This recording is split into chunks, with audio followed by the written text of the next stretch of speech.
So, my girlfriend and I are new to this ethically non-monogamous lifestyle. We are officially in an open relationship and we both really enjoy it.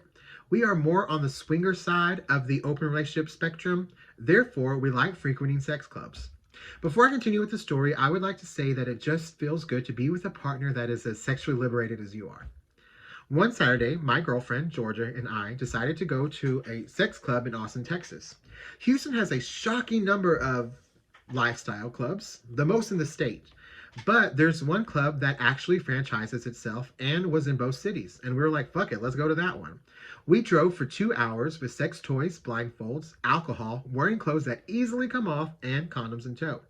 We finally reached the Pink Flamingo Club just north of Austin in a warehouse district.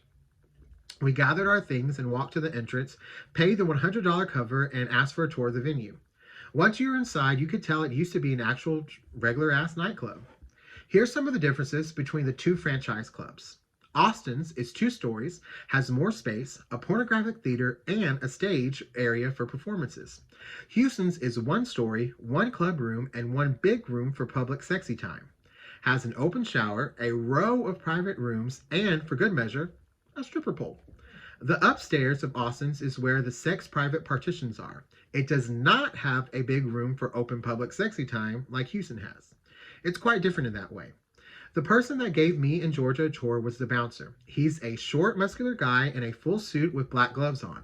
He's giving us and 2 other couples a very detailed tour and is breaking down all the rules of the club. Most of the rules are about consent. Not just sexual consent, but consent. He's like, this is where you can do that and have consent. This is the bar and consent. Here's where the consensual couples you can dance and fuck are. Georgia and I are thoroughly impressed and excited for the night. We make it upstairs where the theater and private bed partitions are. The bouncer explains you can watch TV here or you can watch the couples if you have their consent. We have a system. There are 5 beds next to each other, separated by thick curtains that are not to be touched. Then we have the front curtains that have a 2-part system.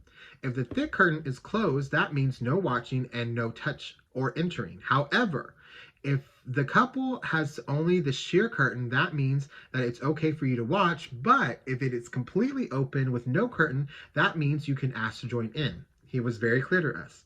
And if I or any of the bouncers see any of you touching the curtains or entering the partition without explicit consent from the couple inside, I will ban you from all of our clubs, no questions asked.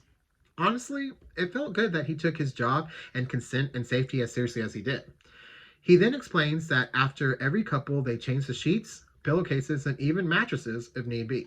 Now, Georgia and I head downstairs after the tour to dance. The club is starting to fill up a little bit. There's all kinds of people and body types entering the club.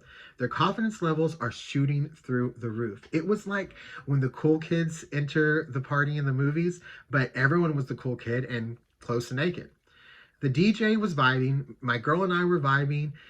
We even got a swag surf in. It was a small one, and the white people were offbeat, but I'm counting on the main floor, and I look to see this tall, bearded guy walk in. He has these 2 drop-dead gorgeous women with him, both holding each of his hands. They both look like a black version of Jade from Mortal Kombat, while the dude is wearing jeans and a polo. My mouth drops, but Georgia doesn't allow it to hit the floor. Georgia asks, "Do you like them?" "Yes," I answer. We continue dancing, and the triad rocks right by us and head to the VIP staged area. Georgia and I are starting to get the urge for some sexy partition time, so we headed upstairs. As we entered, one of the bouncers was finishing changing the sheets and pillowcases and said we could have it. We jump in. Without hesitation, our clothes are coming off, and we can't keep our hands or lips off each other. I notice that the entering curtain is wide open, so I get up to close it, but Georgia says, "Nah." So I assume to close the sheer curtain instead. Then I hear her say, "No curtains. I want everyone to watch us." I obliged. Before I could turn my head to see her face, she pulled me in with my back leaning on the wall and her ass facing the open curtain for an audience to watch. She whispers, "I want people to see my ass." Then buries her head between my legs. I close my eyes.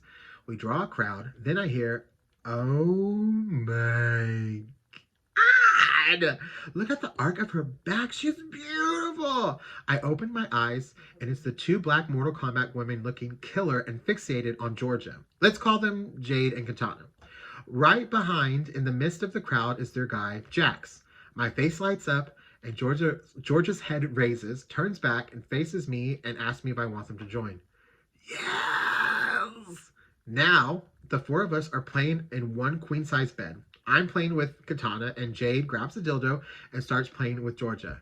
It was freeing. The bouncer was making sure that people didn't get too close as an excuse to watch us a little more closely. Jade came to me and asked if her husband Jack could join. Honestly, I felt like we didn't have enough space, but on the other hand, I kind of had to say yes because I'm literally fucking his wife and their girlfriend. I say yeah. And Jade crawls out of bed in high heels and a strap-on to speak to Jax. It kind of looked like she was trying to convince him to come. Okay, if I have to be honest again, I was hoping he'd say no, but he didn't. Georgia and Jade both began giving him fellatio while Katana and I kept playing with a lot of stimulation going on, and as you can imagine, a lot of noise. But I'm keeping an ear open for Georgia. We are all practicing safe sex, and we have plenty of condoms, but I hear Georgia and Jade say phrases like, "Oh, that's okay," or "You can do it, babe," and "It's not a big deal." While I'm eating a face full of purring private parts, my internal monologue is saying, "Dude, what's the problem?" Georgia and Jax begin engaging with each other, and Jade winds up leaving the bed altogether. So, it's two couples on one bed, and each couple is doing 69 to each other. The way we were positioned was Jax and I were head to toe with our backs on the beds, and the women were on top of us. I hear gagging coming from my end, and I'm flattered. Then there's gagging from Jax and Georgia, and my internal monologue is like, cool. Katana repositions herself for a brief moment. I turn my head to the left, and I see the dick that Georgia is gagging on. Georgia, my girlfriend, is fake gagging on the smallest dick I've ever seen in person. For context, if you do a thumbs up, then you have a scale of the actual size. I just look forward as my eyes widen and then recall the pep talk that Georgia and Jade had to give Jax when he first came to the bed. My internal monologue kicks in again saying, "You have the audacity to be with two women with a dick that small? Where do they sell that kind of confidence at? No wonder Jade has a strap-on dildo readily available. I need some of that Ego-Powerade Formula ASAP." Clothes reappear. Katana and Jax both ask us to join them in the VIP area. Georgia is all eager and super nice, like, "Yeah, that'll be fine." They finally leave. The crowd dissipates. The bouncer gives us two thumbs up and a Coca-Cola smile. Georgia starts to leave out the partition bed. I grab her by the arm, pull her back, and vigorously close the thick curtain. I whisper yell, "Georgia, why are you fucking gagging on his small dick like that?" I like sucking dick and I like to gag. "Why are you gassing him up though? He doesn't deserve that level of gagging you were giving him." She was like, "Yeah, it was small, but I just wanted him to feel good about himself. You know, he had a fragile ego." Now, my girlfriend is the kind of person to cuss out a guy on Tinder for asking her the wrong question. Now, she's worried about some stranger's small-dicked ego. I know I'm not carrying a forearm in my pants, but I definitely know that it's not a thumb. She says, "If you must know, it's weird that us women are kind of programmed to please men. Yeah, it's stupid and at times infuriating, but it happens. No different than faking an orgasm." This information I've been told, but to see a woman actively please someone and stroke their ego, pun intended, while it's not being reciprocated was shock and awe to me. Also, babe, you had a whole other woman on top of you and you couldn't enjoy yourself because you were so worried about another man's dick? Sounds like you have the ego issue.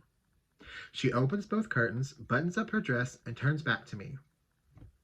"Are you coming downstairs with me, or are you going to stay up here and think about dicks for the rest of the night?"